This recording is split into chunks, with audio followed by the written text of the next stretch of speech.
ꯑꯩꯗꯤ ꯀꯥꯔꯣꯟ ꯆꯥꯗꯕ ꯌꯥꯗꯕꯅꯤ ꯀꯥꯔꯣꯟꯁꯦ ꯉꯁꯤ ꯍꯥꯏꯗꯤ ꯉꯧꯅꯒ ꯆꯥꯃꯜꯂꯦ ꯉꯁꯤꯗꯤ ꯆꯥꯛꯇ ꯑꯗꯨꯝ ꯉꯥꯜꯂꯕ ꯑꯗꯣ ꯉꯁꯤꯗꯤ ꯍꯥꯎꯗꯣꯏꯃꯦ ꯀꯔꯤ ꯍꯥꯏꯗꯤ ꯁꯣꯏꯕꯨꯝ ꯏꯔꯣꯟꯕ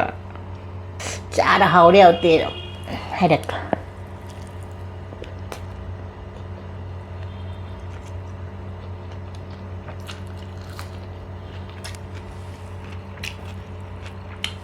ꯃꯌꯥꯝ ꯌꯣꯡꯆꯥꯛ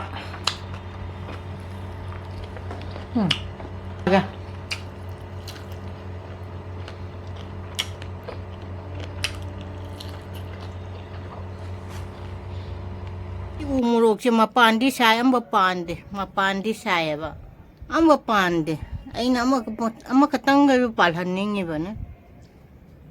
ꯉꯁꯤꯁꯦ ꯌꯦꯟꯗꯦꯝ ꯍꯦꯛꯀꯦ ꯌꯦꯟꯗꯦꯝ ꯃꯀꯥ ꯈꯔ ꯍꯦꯛꯈꯤꯒꯦ ꯁꯣꯏꯕꯨꯝꯒ ꯏꯔꯣꯟ ꯆꯥꯒꯦ ꯀꯨꯏꯔꯦ ꯆꯥꯗꯕ ꯌꯦꯟꯗꯦꯝ ꯏꯔꯣꯟꯕꯒ ꯌꯦꯟꯗꯦꯝꯁꯦ ꯌꯥꯝꯅ ꯐꯕꯗꯤ ꯅꯠꯇꯦꯕ ꯑꯗꯨꯝ ꯆꯥꯕ ꯌꯥꯏ ꯑꯗꯨꯅꯤ ꯒꯝꯂꯥꯁꯦ ꯊꯥꯖꯔ ꯆꯥꯕꯁꯤꯁꯨ 이론박이 있는 또닝고 그모양톤가 해 두개 나쿠피가 우지 통나 바탈라비 타우르게 이론나 바이시 알루 레이레 젠뎀 레이레 모록 두개기 소이붐 레이레 봄 카라 합전게 이론 바치 하우나 바 풀라게 nga marum si mathong ani aina tilau ne macam chani laure khamen chimbi ani khak laure morok atepado mari khak laure nga marum si na taura thambane thonga ge nga marum thongbai chaina ne ngokhat leba tilau ka loi hachan ko chan na morote ko ka de masala ka loi hape ji mahi khara hape sa hare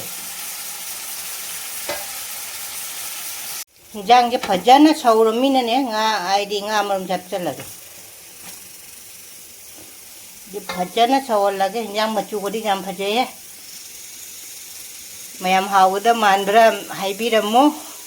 machu di jam phajare nga marum thong ga se phajare he hawda di male loisal lage mai su kangchalle loire nga marum thong ba chana batala bi taurage iromba se ina bom hap bude machu che muchin gare se bom ching che makulo lok thoge un ba se ina ne soibum ga jendem ga lo ga se irole yongchak to ina maku khoye ba muchin mu ge se bom che matak ta thadara si pokhaya la si bom che ngachi di hawra ne bom hap mani ne chanare Soibum jendem ga alu ga bom pokai na ba ngasi gi mathel si di soibum ga jendem ga alu ga yongchak ka iron ba asina nga marum thongba asiga laire chak ne salad ne dugai gi bora ne du karona khabi ama chak ta ne ngan ba dugai toning khong ne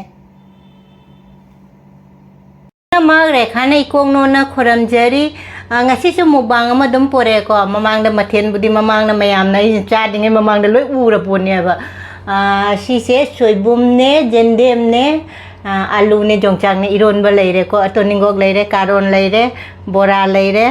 da tilauga chalata thabi ka leire sina nga marum thongba aina nga marum thongba se jam na di chaning da bane ba pambudi pamba aina soibum chini jam chaning ni se aduga mayamna hairakpani ko kamen lakpani gonda kamen aidi ichanapi na thongba ichanapi thonga mubang tabura soidamaki ichanapi thonga laka mubang tawrake aduga ipuroibaga ai video da ipuroiba ja hollo haibado kari haini ko aigi ipuroiba se aigi kaino dane khajau ningba wat pane ikai da tawira karino khangde jawning ba khra wali adoisu matang chabada idum ipuroi baga chum video dum semakke dunga sigidi like an khoramage mai aidi karon cha da jadane karon che ngas aidi ngauna ta chamale ngasidi chak ta dum ngalaba adu ngasidi haude me kadi haidi Soibum ironba Lai khoram gramine ꯑꯍꯥꯟꯕ ꯆꯥꯛꯈꯨꯝ ꯏꯆꯤꯜ ꯏꯅꯥꯎ ꯃꯌꯥꯝꯗ ꯁꯣꯏꯕꯨꯝ ꯏꯔꯣꯟ ꯆꯥꯛꯇ ꯁꯣꯏꯕꯨꯝꯒ ꯕꯣꯔꯥꯒ ꯑꯩꯗꯤ ꯏꯁꯤꯡ ꯈꯛꯇꯪ ꯍꯥꯟꯅ ꯊꯛꯈꯤꯒꯦ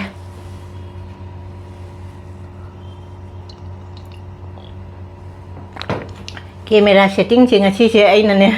ꯀꯗꯣꯟꯗꯅꯣ ꯑꯩꯅ ꯀꯃꯥꯏꯅ ꯇꯧꯔ ꯐꯖꯅꯤ ꯍꯥꯏ ꯇꯧꯕ ꯁꯤꯁꯨ ꯑꯋꯥꯕ ꯑꯃꯅꯤꯅꯦ ꯆꯥꯔ ꯍꯥꯎꯔꯦ ꯍꯥꯎꯇꯦ ꯍꯥꯏꯔꯛꯄ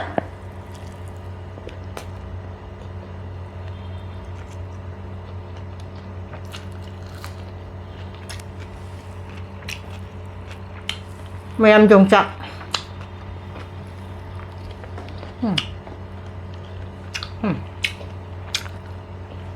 ꯌꯣꯡꯆꯥꯛꯁꯤꯗꯤ ꯊꯣꯠ ꯊꯣꯠ ꯅꯧꯔ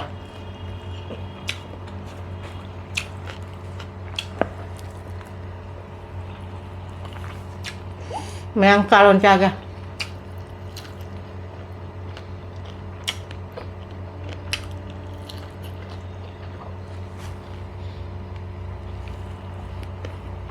ꯀꯥꯔꯣꯟꯒꯤ ꯈꯨꯍꯥꯎꯁꯤꯗꯤ ꯀꯥꯔꯣꯟ ꯄꯥꯝꯗꯕꯉꯩꯗꯤ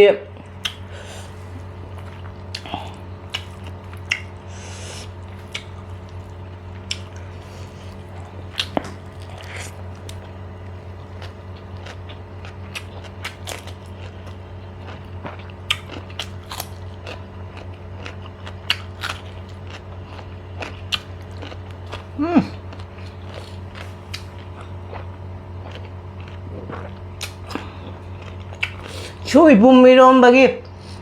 소이붐과 연댐과 알로가 좀 짜까 이런 바치디 되게 고아우지리 라이더라며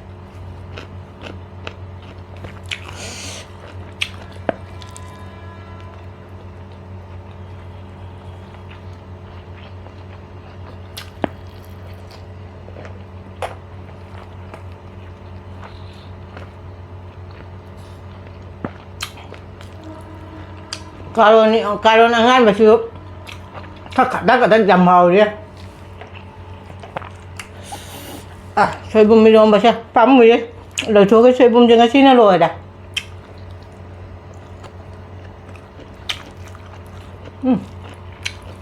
시게 고아위를 넣어라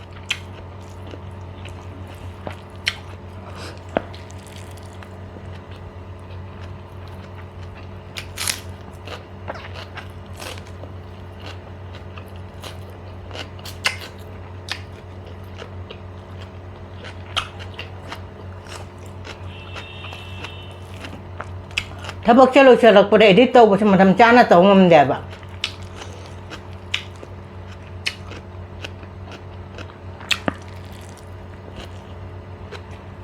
ꯄꯣꯔꯛꯇꯕ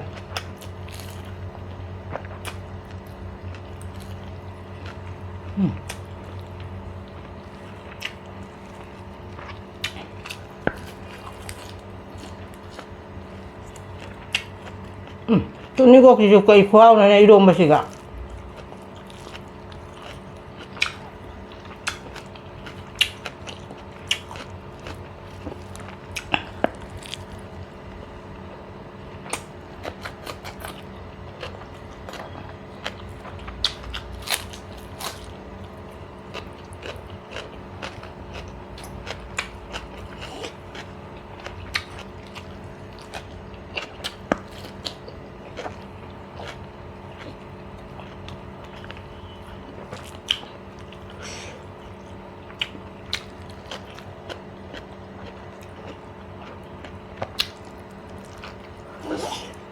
아이씨 소비림도 짜는 건 내봐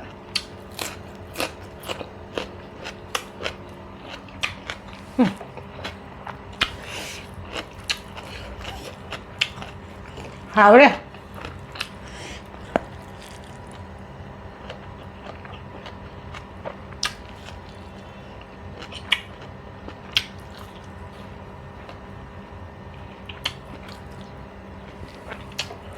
좀 짜네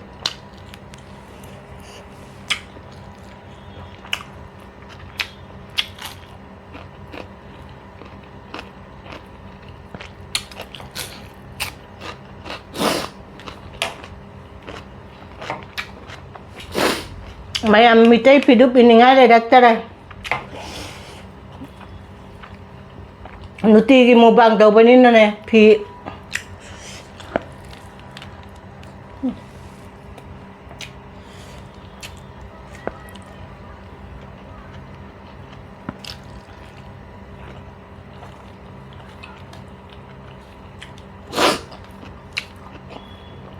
안전 일러이래 봐.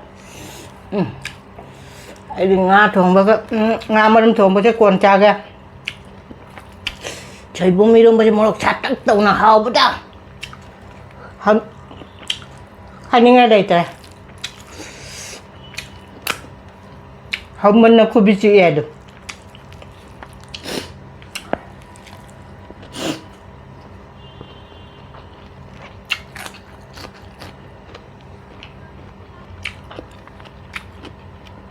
Ngon không cha kìa.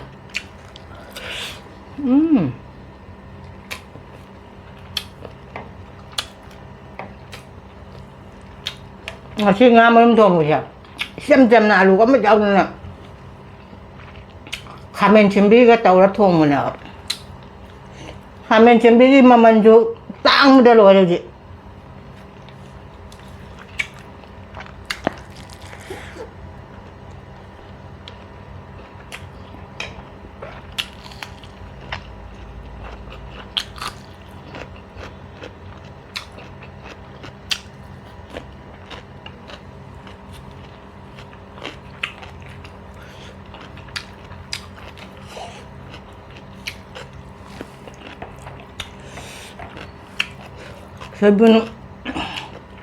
Soibum irom ba siya?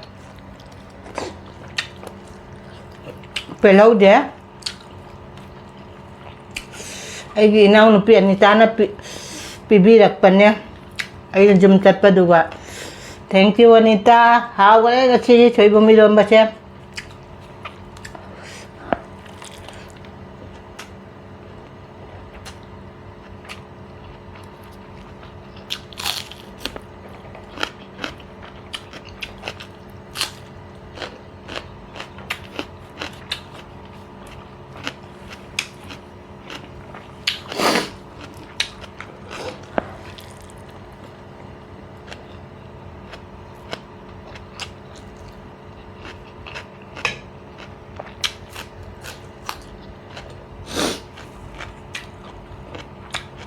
Karon di calo ya.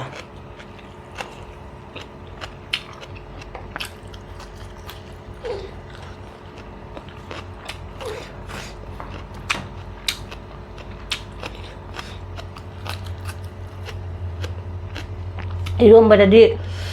maroy chu tadi haw pa wala ba manam maroy manam din na ngwen haw henggal di ba. Tay na thaja na toni go kamayang ba kadi đôi nạc cục bì cả nga thong ba chứ lại nga thong bài nga mà cho phụ thọ mình nè tăng trà ra kìa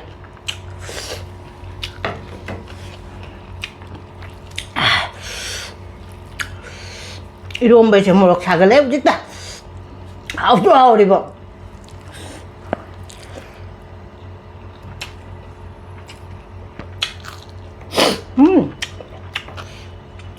nga mong thùng cái hồi mình nè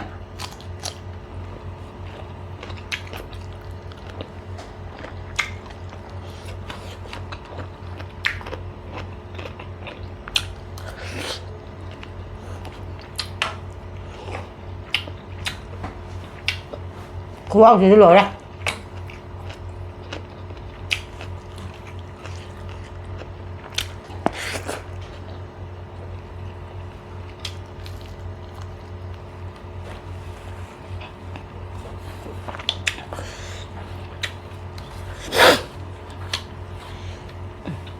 irom ba dyan siya laga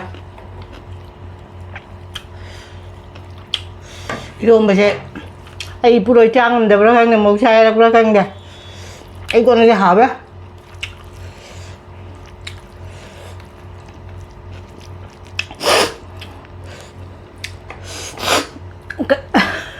mrok saman na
ꯉꯁꯤꯒꯤ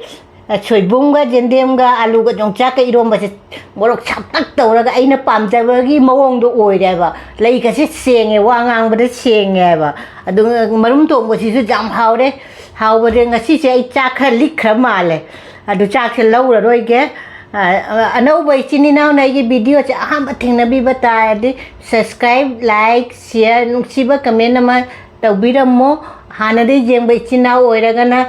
nungsiba comment ama tawbi like tawbiramo mayam aina sindur na mayam aigonda ne nungsina comment ama tawbirai ko sindur gi maramda aidi sindur se laibakta aidi sengreng si hamna bada idu di hapte aina mai se ihang hang aina bindi ma namchan bane ba chando su namba jade humang na ba chauna mutle ba aduna chando namda bane ba ado ngasi dum chiga thammage mathang mubang khangde blog te namdare anambada mubang ne dum unarase ba